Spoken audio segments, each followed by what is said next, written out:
So I was sitting here, going over notes from the first week of training camp.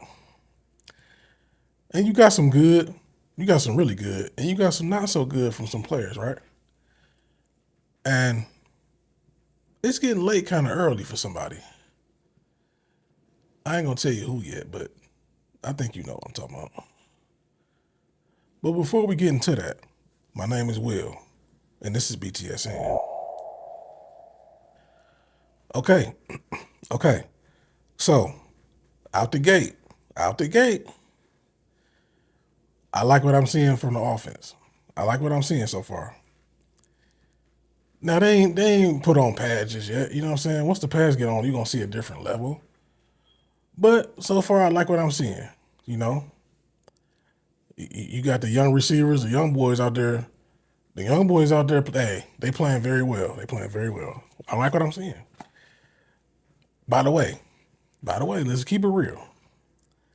Some of y'all may know this, or maybe I could be tripping for real, but I don't think I am. I was the first person to compare Denzel Boston to Mike Evans.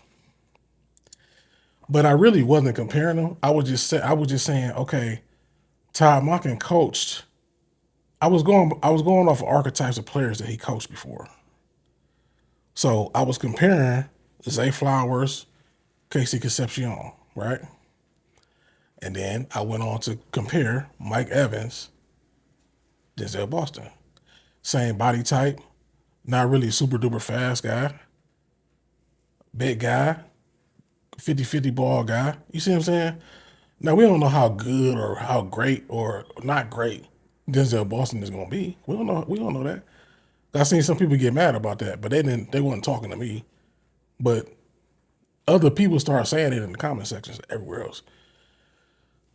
I'm just saying, I think I was the first one to say that. I think so. I don't know for sure, but I think so. This is way back. But I digress. Now, but the biggest story, naturally, now we already know naturally the biggest story is, right? The biggest story from camp is the quarterback competition, right? The quarterback competition is hot and heavy right now.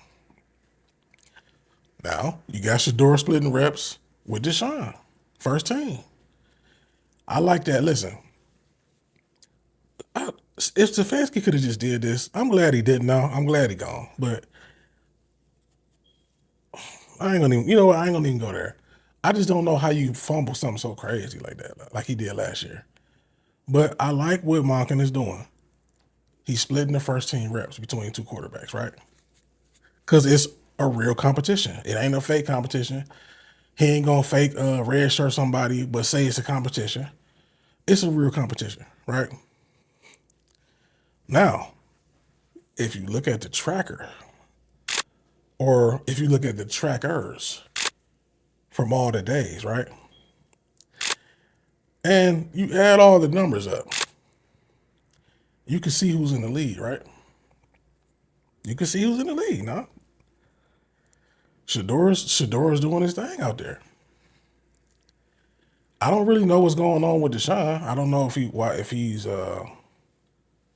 I don't know. I don't know why he's throwing so many picks. But now, I'm going to take it to a clip of an ex-Browns player, an ex-Browns DB, Jason McCourty. He's going to talk about how they shouldn't just hand up the starting job to either player. So, roll the clip. I'm not under the notion of the thought that it's Shedeur's job because of the situation Deshaun Watson puts him in. I hate when people say, well, Deshaun shouldn't get the chance to start because what if he does start and he performs well? Well, you're not going to pay him, so it's just dumb for the organization to start the guy who performs better in training camp. You look at this, if it's a true competition, and maybe you go in if you're the Cleveland Browns and you're hoping the young guy wins out. But for everybody in the locker room, you're watching this competition as well. And you're looking at it every single day. And 3 weeks from now, you're going to know for sure who the starting quarterback for your team is. And it's not going to be predicated on whose contract is what, who's going to be a free agent, what someone has done in the past. So for Todd Monken, you are looking for longevity in your own job. So whichever one of these two guys performs best, they should be the starting quarterback, regardless of what their contract is or what they've done in the past. Hey, man. So I agree with what he's saying. But now, if you're going off of that premise, who do you think in the league right now? Shedeur. So, I mean, that worked right. Hey, look, that's right on time. Again, it's still early, though, right? It's still early. But, like I said it on G. Bush Stream yesterday. He throwing all these tight window throws and ain't throwing no picks like that. You know what I'm saying? Hey, listen, it's looking like he really made a year or two leap so far. But again, it's early. It's also getting late early for 04. But Deshaun, you still got time. Look, you still got the scrimmages, or the scrimmage, my bad, and you still got the preseason games. So he can make up ground. But if I'm being real, I think he'll start having to like dominate. It'll like as much cushion as I think Shedeur has on it right now. I think Deshaun gonna have to really, really start cooking. Like it's gonna have to be like super undeniable. You know what I'm saying? Like it's gonna be like, okay, Deshaun out here throwing 5 touchdowns a day and no picks, and Shedeur throwing like 1 or 2 touchdowns a day and 6 picks. I think it's gonna have to be like that. That's just my opinion, though. Deshaun touched on something though. He touched on something that I think is true. He spoke on our defense, right? So I'm gonna let him talk a little bit first, and then I'm gonna come back. Go ahead and roll it. Of course. I mean, again, it goes back with timing. Certain things that, the little things with depth and the type of when the ball is coming out and chasing coming back down to the catch point. But then again, we have a really, really good defense. So they're going to make plays too. So again, like I said, sometimes you want to be aggressive and they're going to make plays. We're going to make plays. So I think it would be really bad if we're, completing all the balls and touchdowns and then they wasn't making plays. But we have a really good defense, and we have a really good offense, and we love to compete. And again, we learn from those, and I put that in the memory bank, so I know that versus just looking this play, that I got to be a little bit more cautious on trying to be aggressive. I don't see no lies. We really do got a great defense, or a good defense. I don't say great. I think we end the season last year ranked like number 3. Listen, I ain't gonna lie. I don't see too much drop off happening. And I'm gonna tell you something else. I really like Jared Verse. Listen, man, Jared Verse, his leadership qualities is something I don't think I've seen before in a Browns uniform. Like, my man is a leader for real. You know what I'm saying? I like how he hyping everybody up. It just seemed like he a team guy. Again, that was a knock on Miles. It was like he didn't seem to be really a team guy. It seemed like he was just all about himself. Like he was like a bit of a recluse. Like he was just off to himself and he only cared about individual stuff. I'm not saying that's really what it was. And also Miles was excellent. He the best player in the league, for crying out loud. But I'm just saying it's a different energy with Jared Verse though. So all I'm saying is this. If our defense can stay in the top, I say top 10, right? It may be some slide in our defense because Miles is gone. Miles was a big, huge, pivotal part of our defense. But I believe that Jared Verse, he's going to have a breakout year, I think. I could be drinking the Kool-Aid. I could be tripping. Speaking of Kool-Aid, I got an interview coming up with the one and only G. Bush. Yeah, you heard it here first. We make a move. I'm just saying. Like, comment, subscribe, though. Like, comment, subscribe, so you be here when it happen.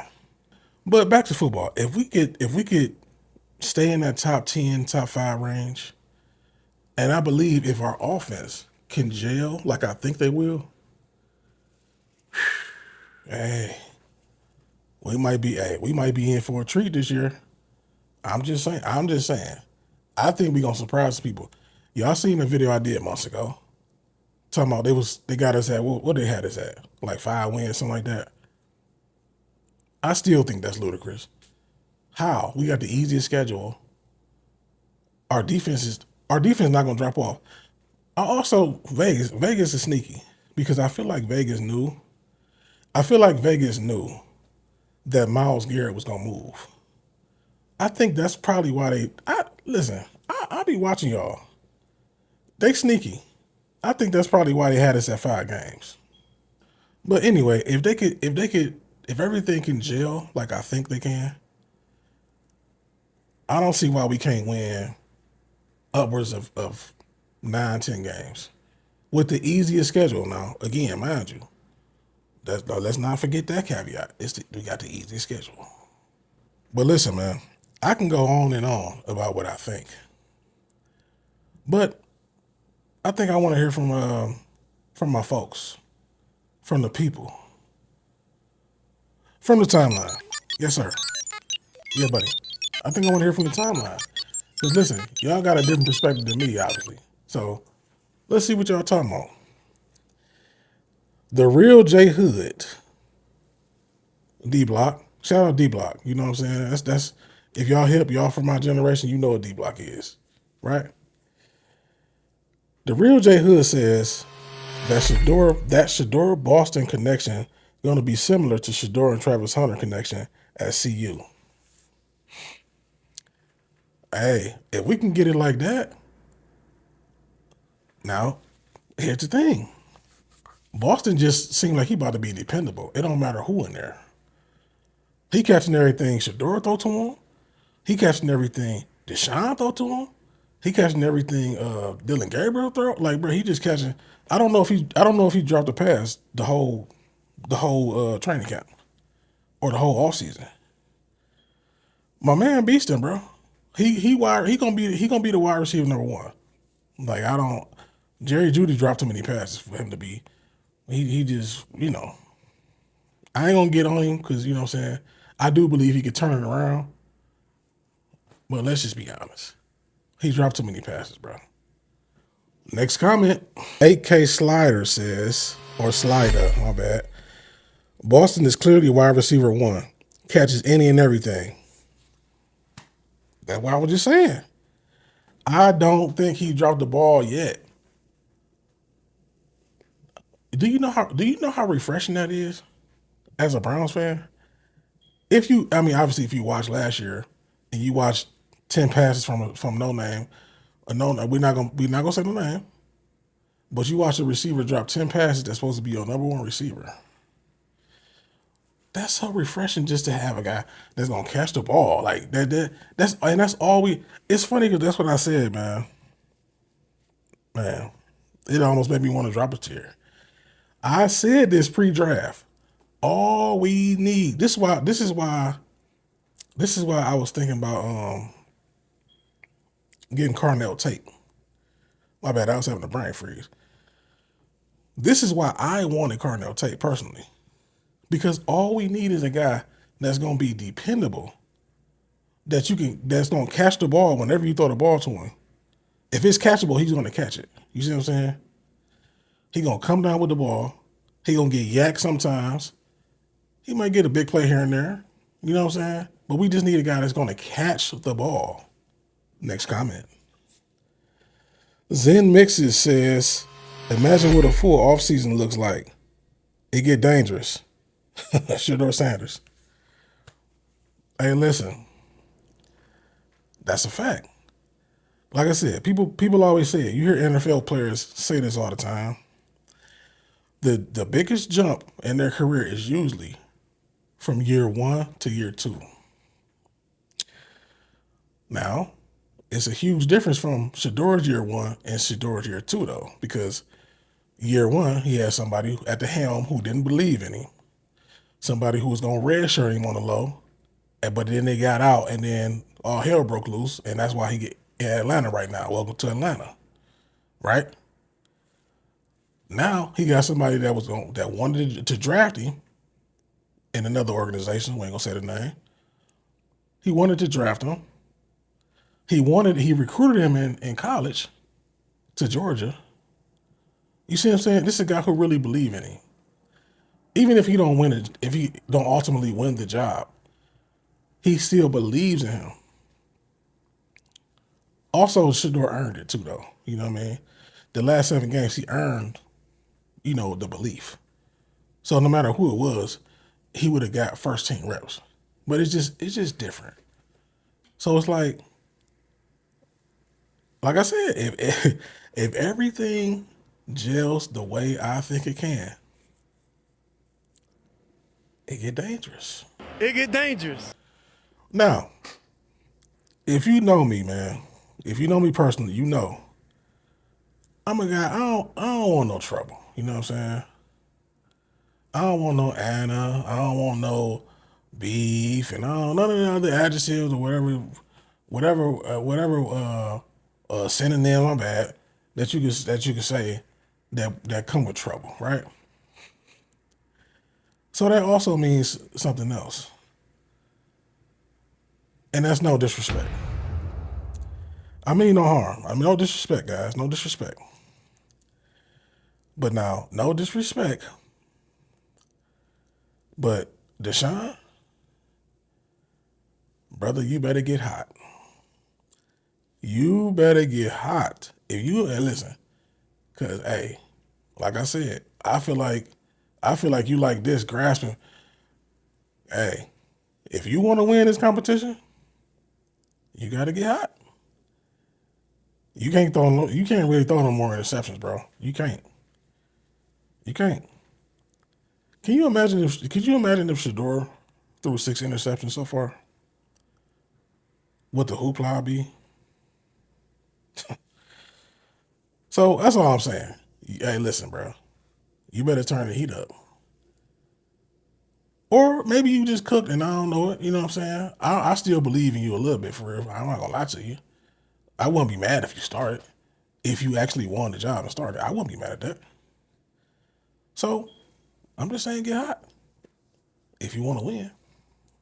And with that being said, like, comment, subscribe. And at the end of the day, wait a minute, before I say that, Mission 1K. I don't know if listen, y'all tell me, should I say that at the beginning of the video? Either way, look, we have 562 subscribers, right? Trying to get to 1,000 before the beginning of the season. It's tough. It's tough. We got like a month and some change. We can do it though. I done had a hot streak before where I got like 200, almost 300 in a month, right? So we can do it. So with that being said, at the end of the day got to end. But before it does, tap into BTSN and go Browns.